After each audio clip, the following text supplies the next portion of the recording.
ہو گئے. یہ بھی میری قوم کا بہت بڑا المیہ ہے.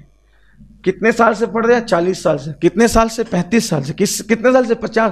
سجدہ کن کن ہڈیوں پہ کرنا اور کتنی ہڈیوں پہ کرنے کا حکم ہے؟ حدیث پاک میں سجدے کا کوئی طریقہ بتایا ہے نا. کتنی ہڈیوں پہ سجدہ کیا جاتا ہے نہیں معلوم. مولانا جب بچپن میں مسجد گئے تھے تو سب کو جیسے سر زمین پہ رکھتے دیکھا، ہم نے بھی رکھنا شروع کر دیا. تجارت سیکھ کر کریں گے، بائک سیکھ کر چلائیں گے، کمپیوٹر سیکھ کر چلائیں گے، موبائل سیکھ کر چلائیں گے، سارے کام سیکھ کر کریں گے، اور اللہ کی عبادت بغیر سیکھے. اور کیا کہیں گے؟ ارے مولانا چھوڑو، یہ کیا لوگوں کو باریکی میں پھنسا رہے ہو تم لوگ. یہ مولانا لوگوں نے دین بہت مشکل کر دیا، اللہ نے آسان کیا تھا. مولانا کی کیا حیثیت؟ اس طرح کی بکواس کی باتیں کرتے ہو. ارے کیسے بھی پڑھو مولانا، اللہ قبول کرنے والا ہے. جب کیسے بھی پڑھو اللہ قبول کرنے والا ہے تو اس نے رسول اللہ کو کیوں بھیجا؟ وہ کہہ دیتا پڑھو جیسی مرضی آئے ہم قبول کر لیں گے. نہ، اس نے کیا کہا؟ اس نے یہ کہا اطیعوا اللہ و اطیعوا الرسول، اطاعت کرو اللہ کی اور اس کے رسول کی. اور رسول نے کیا فرمایا؟ کیسے بھی پڑھو والی قبول نہیں ہوگی. صلو کما رأیتمونی اصلی، نماز ایسے پڑھو جیسے مجھے پڑھتا ہوا دیکھتے ہو. جیسے میں پڑھتا ہوں اس طرح مجھے دیکھ کر پڑھو. اپنی مرضی سے نہیں چلے گی. تو کہیں ہماری وضو میں کمی تو نہیں ہے، ہمارے غسل میں کمی تو نہیں ہے، ہماری نماز میں کمی تو نہیں ہے، کیونکہ ہم نے کبھی سیکھا ہی نہیں. آپ کو بتا دیتا ہوں، اللہ کے رسول علیہ السلام نے فرمایا مجھے 7 ہڈیوں پہ سجدہ کرنے کا حکم دیا گیا ہے. میں 7 ہڈیوں پہ سجدہ کرتا ہوں. 2 ہڈیاں پنجوں کی، 2 ہڈیاں گھٹنوں کی. کتنی ہو گئی؟ کتنی ہو گئی؟ 4. 2 ہڈیاں آپ کے ہاتھوں کی. کتنی ہو گئی؟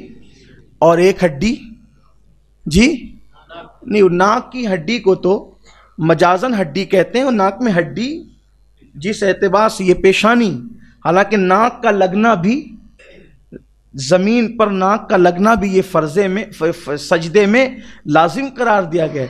اگر آپ کی ناک کا یہ حصہ، آپ کی ناک کا یہ حصہ زمین سے مس نہیں ہوتا تو آپ کا سجدہ نہیں ہوتا. اللہ کے رسول علیہ السلام نے کہا کہ مجھے یہ پیشانی کی ہڈی گنی گئی ہے سجدے میں، ناک کی ہڈی اگرچہ نہیں گنی گئی ہے، لیکن اس کو احناف کے نزدیک سجدے میں لگانے کا حکم ہے کہ اگر آپ نے نہیں لگایا. حالانکہ جو امام شافعی، امام مالک اور دوسرے ائمہ ہیں ان کے نزدیک سجدے کے احکامات الگ ہیں، لیکن یہ 7 ہڈیوں کے قائل وہ بھی ہیں. تو اللہ کے رسول علیہ السلام نے فرمایا. اس کے بعد سجدے میں آپ کتنی دیر تک رہیں، کیا پڑھیں، رکوع میں کتنی دیر تک رہیں، کیا پڑھیں، قیام کیسے کریں. ابھی آپ پوری مسجد کو کبھی دیکھیں نماز، کوئی ہاتھ ایسے لٹکایا ہوا ہے، کوئی ایسے باندھا ہوا ہے، کوئی کسی نے کچھ پکڑا ہوا ہے، کسی نے کچھ پکڑا ہوا ہے. یعنی کہ ہماری نمازوں کا حال یہ ہو گیا. کوئی کھجا رہا ہے، کوئی داڑھی سے کھیل رہا ہے، کسی کی پوری بٹن کھلی ہوئی ہے. کتنی شرم آتی ہوگی اس وقت، بولنے بھی اچھا نہیں لگتا. نوجوان لڑکے، بلکہ نماز لوگوں کی فاسد ہوتی. نوجوان لڑکے آج کل کے جو نماز پڑھتے ہیں جینس پہن کر آتے ہیں، شارٹ پہنتے ہیں. جب وہ رکوع میں جاتے ہیں تو رکوع میں جانے سے تو اوپر کے کپڑے کھنچ جاتے ہیں، نیچے کے کپڑے اگر وہ بیلٹ وغیرہ لگائے اور کپڑے سخت ہیں وہ ایسے اٹھ جاتے ہیں. تو یہ جو کمر کی ہڈی کا حصہ ہے وہ کھل جاتا ہے، اکثر و بیشتر کھل جاتا ہے. اور یہ احناف کے نزدیک یہ حکم ہے کہ ستر عورت ناف سے لے کر گھٹنے تک ہے. اگر وہ نماز میں کھل جائے اتنی دیر تک کہ 3 مرتبہ سبحان اللہ کہا جا سکے، اتنا ستر عورت کا کوئی حصہ کھل جائے، نماز فاسد ہو جائے. نماز فاسد ہو، نماز گئی، ختم ہو گئی، بغیر توڑے نماز ٹوٹ گئی. اب بتائیں آپ کتنوں کی نماز ٹوٹتی ہے؟ کم از کم یہ ہو کہ جب مسجد میں آ رہے ہو تو اس طرح سے آؤ کہ اپنی بھی نماز بچے، دوسروں کی بھی نماز بچے. آپ دیکھیے وضو کرتے ہیں اور وضو کرتے کرتے جھاڑتے جھاڑتے سیدھا مسجد کے اندر چلے آتے ہیں. گناہ ہے، سخت گناہ ہے. مسجد کا احترام ہے، ہم پہ مسجد کا احترام واجب کیا گیا ہے کہ وضو کے پانی کے قطرات مسجد میں نہیں گرنے چاہیے. گناہ ہوگا. آئے تھے نیکی لینے، گناہوں کا ٹوکرا لے کے سر پہ جا رہے ہو.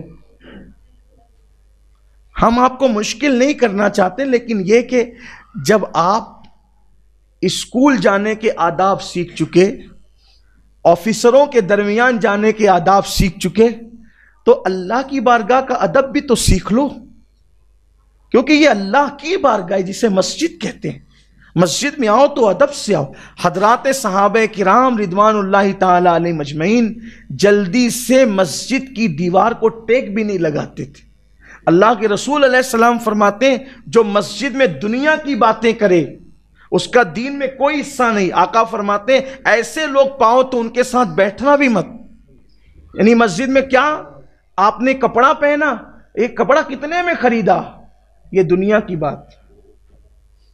آج کل الیکشن میں کیا چل رہا ہے، دنیا کی بات، ناجائز ہے۔ اللہ کے رسول نے فرمایا ان کا دین میں کوئی حصہ نہیں ہے جو دنیا کی بات کرتے ہیں۔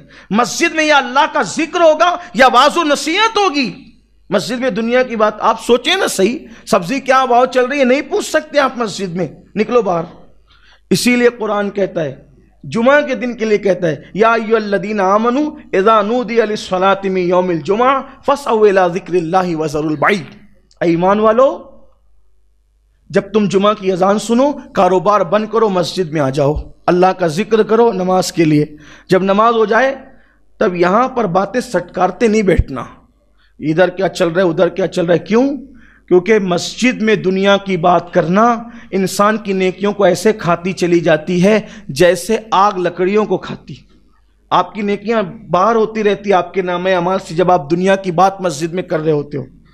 یا اللہ کا ذکر کرو یا مسجد میں عبادت کرو، ورنہ پھر قرآن کیا کہتا ہے جب جمعہ کی نماز ہو جائے تو کیا کرو، فَإِذَا قُضِيَتِ الصَّلَاةُ فَانتَشِرُوا فِي الْأَرْضِ، فَإِذَا قُضِيَتِ الصَّلَاةُ فَانتَشِرُوا فِي الْأَرْضِ، مسجد سے باہر نکل جاؤ، جب نماز پڑھ لو مسجد سے باہر نکل جاؤ۔